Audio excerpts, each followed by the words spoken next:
내가 버린 딸의 몸으로 내 아들을 살릴 수 있다면 그건 죄일까요? 아니면 구원일까요? 고성희는 잔잔히 미소를 지으며 그 문장을 마음속으로 되뇌었습니다. 그녀의 손끝에는 오래된 와인잔이, 눈앞에는 빗방울이 흩어지는 창문이 있었죠. 세상은 고요했지만 그 고요 속에서 고성희는 한 가지 결심을 다지고 있었습니다. 이제 내가 만든 이야기를 완성할 차례야. 그녀의 눈빛은 이미 계산을 품고 있었죠. 며칠 뒤 비가 내리던 밤이었습니다. 성희는 혼자 포장마차에 앉아 있었습니다. 잔 위로 떨어지는 빗방울이 섞여 술인지 눈물인지 알 수 없을 만큼 흐릿한 밤이었죠. 그때 지은호가 우산을 들고 다가왔습니다. 이사장님, 여기 계셨네요. 비도 오는데 감기 걸리시겠어요. 아, 실장님 그냥 좀 사람 얼굴이 보고 싶어서요. 그녀의 목소리는 젖은 종이처럼 얇고 흔들렸습니다. 지은호는 조심스럽게 맞은편에 앉았죠. 소주잔이 오가고 잠깐의 정적. 그러다 성희가 불쑥 말했습니다. 딸이 있었어요. 지은호는 놀란 듯 고개를 들었습니다. 세상에 하나뿐인 딸이었는데 내가 지켜주지 못했어요. 그녀의 눈가에 고인 눈물은 너무 완벽해서 오히려 연극 같았습니다. 하지만 지은호에겐 그 연극조차 진심으로 보였죠. 그래서 열심히 살았어요. 돈 벌고 이름 만들고 사람들에게 인정받았죠. 그런데요, 이상하죠? 성공할수록 그 아이 생각이 더 많이 나요. 지은호는 말을 잃었습니다. 고성희가 한때 들려준 이야기. 가난했지만 혼자 일어섰어요. 그 이야기가 머릿속에서 겹쳤거든요.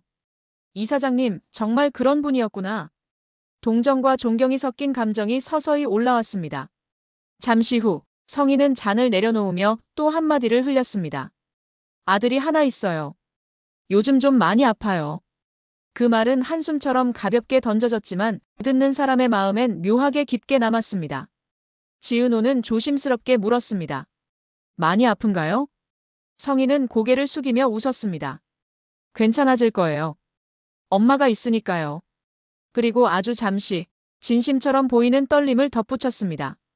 근데 말이에요. 엄마라는 게 참 잔인하더라고요. 누굴 살리려면 다른 누군가의 마음을 빌려야 하니까요.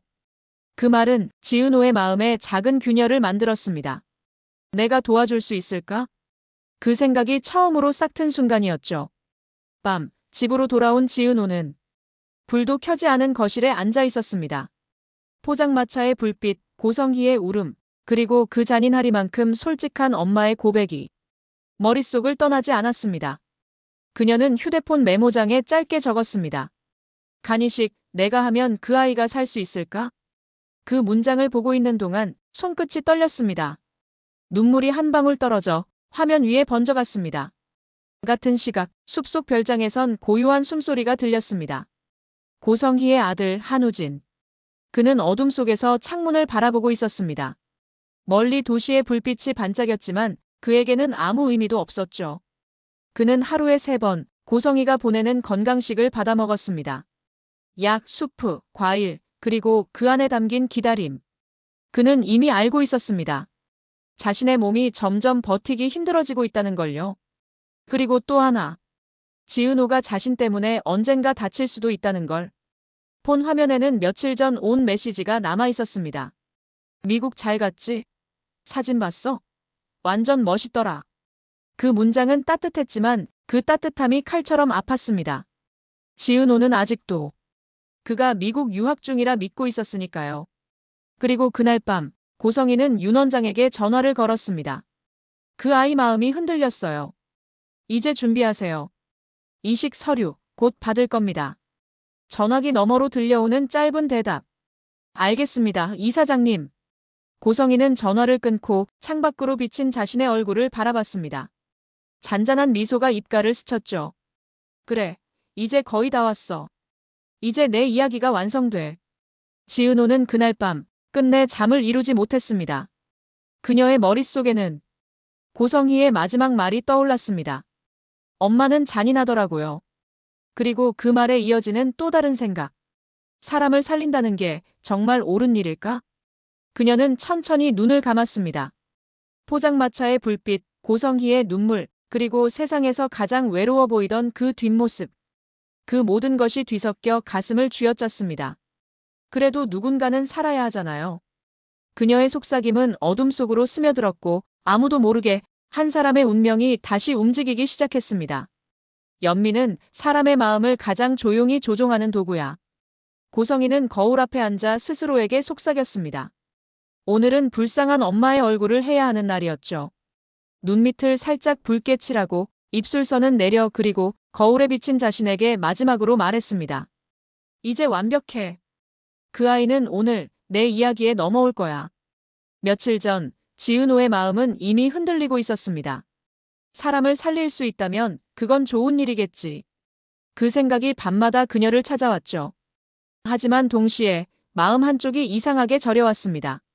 이상하리만큼 완벽한 슬픔, 조금도 어긋남 없는 눈물, 그게 오히려 낯설었거든요. 그래도 인간은 감정 앞에 약합니다. 고성희의 눈물 속에서 은호는 진심을 봤다고 믿었습니다. 그 믿음이 그녀를 병원으로 다시 불러들였죠. 병원 복도 끝, 고성희는 기다리고 있었습니다. 그녀는 손에 흰 봉투를 들고 있었죠. 실장님, 이건 지난번 프로젝트 정산이에요. 제가 약속드렸잖아요. 결과와 상관없이 감사하다고.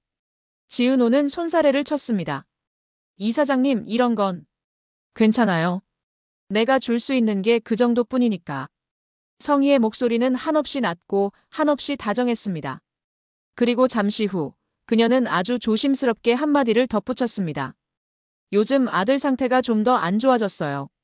그 말 한 줄에 지은호의 눈빛이 흔들렸습니다. 그날 말했던 아이요? 네. 며칠 전부터 식사도 잘 못해요. 의사가 그러는데 이번이 마지막 기회래요. 그녀의 눈동자가 흔들렸습니다. 그 떨림은 계산된 리듬이었지만 보는 사람에겐 진짜 절망처럼 보였죠. 지은호는 가슴이 먹먹해졌습니다. 이사장님, 너무 마음 쓰지 마세요. 요즘 의학도 많이 발전했잖아요.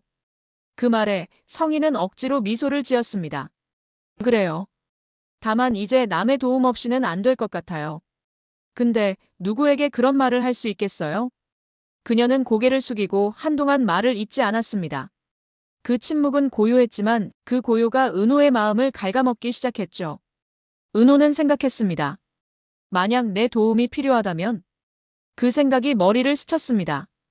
그 순간 그녀의 마음속에서 의무감이라는 이름의 덫이 조용히 걸렸습니다.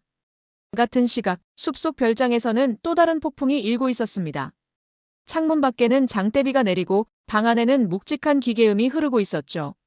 한우진은 침대에 앉아 있었습니다. 창백한 얼굴, 말라버린 손등. 그의 눈빛은 먼 곳을 향해 있었죠. 책상 위에는 오래된 스마트폰이 놓여 있었습니다. 화면엔 아직도 친구의 메시지가 떠 있었죠. 미국 잘 갔지? 사진 봤어? 그 문장을 보는 게 이제는 견디기 어려울 만큼 아팠습니다. 우진은 조용히 중얼거렸습니다. 거짓말을 계속해야 한다면 나라도 끝내야겠지. 그는 문가로 다가가 잠겨있던 문손잡이를 잡았습니다. 찰컥. 잠금 장치는 여전히 단단했죠. 문 밖에서는 간호사의 목소리가 들렸습니다. 우진 군, 식사하세요. 건강식 드셔야 해요. 그 말에 우진은 웃었습니다. 건강식이 아니라 감옥식이죠. 그날 밤 그는 결심했습니다. 도망쳐야 한다. 그리고 진실을 알게 해야 한다. 누구에게든 단 한 사람에게라도. 지은호에게라도. 다음 날 아침 고성희는 자신의 일정표를 점검하며 중얼거렸습니다. 오늘 오후 윤 원장과 최종 미팅. 그 후엔 은호 실장에게 마지막 제안. 그녀는 거울 앞에서 머리를 다듬고 향수를 뿌렸습니다. 이 향기는 사람의 마음을 안정시키는 향이라고 하더군요. 사람을 믿게 만드는 냄새. 오늘은 그 믿음 하나만 완성하면 됐습니다. 점심 무렵 지은호는 카페에서 고성희를 만났습니다. 조용한 음악이 흐르는 가운데 성희는 따뜻한 차를 내밀며 말했죠. 내가 너무 이기적인 사람처럼 보일까봐 겁났어요. 사람들은 저를 강하다고 하지만 사실 전 늘 누군가에게 기대고 싶었어요. 그 말은 너무 완벽한 약점의 고백이었습니다. 은호는 그 고백이 진심이라 믿었습니다. 그녀의 눈빛 속엔 오래된 외로움이 담겨 있었으니까요. 이사장님, 혼자서 버티지 말아요. 저라도 도와드릴게요. 그 한마디가 나오는 순간 고성희의 눈이 살짝 반짝였습니다. 그건 안도이자 승리의 신호였습니다. 고마워요, 지은호 씨. 정말 고마워요. 살면서 이런 말을 들어본 게 너무 오랜만이에요. 그녀의 손이 은호의 손등을 덮었습니다. 그 온기 속에 차가운 계산이 숨어 있다는 걸 아직 아무도 모른 채로요. 그 시각 숲속 별장의 문이 처음으로 열렸습니다. 빗소리 사이로 한우진이 밖으로 나섰습니다. 손에는 핸드폰 하나 그리고 얇은 코트 한 벌. 그의 발걸음은 흔들렸지만 확고했습니다. 엄마, 미안해요. 이제는 내가 내 인생을 결정할 거예요. 그 말은 속삭임이 아니라 선언이었습니다. 비는 계속 쏟아지고 숲은 어둡게 그를 삼켜갔습니다. 하지만 우진은 멈추지 않았습니다. 그의 목적지는 단 하나, 서울, 그리고 지은호. 그날 밤 고성이는 병원 상담실에 앉아 윤 원장을 기다렸습니다. 그녀는 이미 결과를 알고 있었죠. 지은호, 기증동에 의향 있음. 단 한 문장으로 쓰인 그 메모를 바라보며 성희는 천천히 미소를 지었습니다. 그래, 결국 사람은 마음으로 움직이지. 돈보다 논리보다 마음. 그녀의 속삭임은 유리벽에 부딪혀 희미하게 울렸습니다. 하지만 바로 그 시각, 윤 원장의 휴대폰이 진동했습니다. 이사장님, 한우진 군이 사라졌습니다. 공기가 순간 멎었습니다. 고성희의 손끝이 떨렸습니다. 뭐라고요? 오늘 오후부터 행방이 파악되지 않습니다. 그녀의 얼굴에서 미소가 사라졌습니다. 찾아요. 당장. 그 아이는 나 없이는 아무것도 못해요. 전화가 끊기자마자 고성희는 천천히 속삭였습니다. 아니야. 절대 아니야. 이건 내 이야기야. 내 시나리오야. 누가 감히 내 이야기를 바꿔. 거울에 비친 그녀의 얼굴은 더 이상 엄마가 아니었습니다. 그건 욕망으로 변한 모성의 그림자였죠. 도시 외곽 버스터미널 근처. 우진은 낡은 벤치에 앉아 숨을 고르고 있었습니다. 손에는 반쯤 다른 휴대폰, 화면 속에는 여전히 지은호의 이름이 반짝이고 있었죠. 미안해요, 은호. 당신은 아무 잘못 없어요. 근데 진실을 알아야 해요. 그게 내 몫이에요.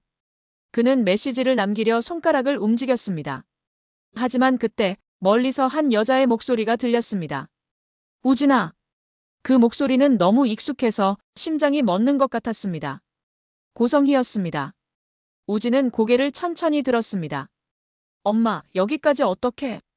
내가 널 모를 것 같니?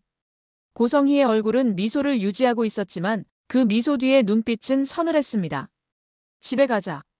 아직 모든 게 끝난 건 아니니까. 우진은 대답하지 않았습니다. 그리고 아주 낮은 목소리로 말했습니다. 엄마, 이건 이제 죄예요. 순간 공기가 식었습니다. 고성희의 손끝이 떨렸습니다. 무슨 소리야? 사람의 마음을 이용해서 살아남으려는 건 사랑이 아니잖아요. 그 말이 끝나자 고성희의 눈에 스치는 건 분노와 두려움이 섞인 표정이었습니다. 넌 아직 세상을 몰라. 그녀는 그렇게 말하며 그의 손목을 거칠게 붙잡았습니다. 비가 내리고 버스터미널에 네온 사인이 번져갔습니다. 누가 옳고 누가 미친 건지 이제 아무도 구분할 수 없었습니다.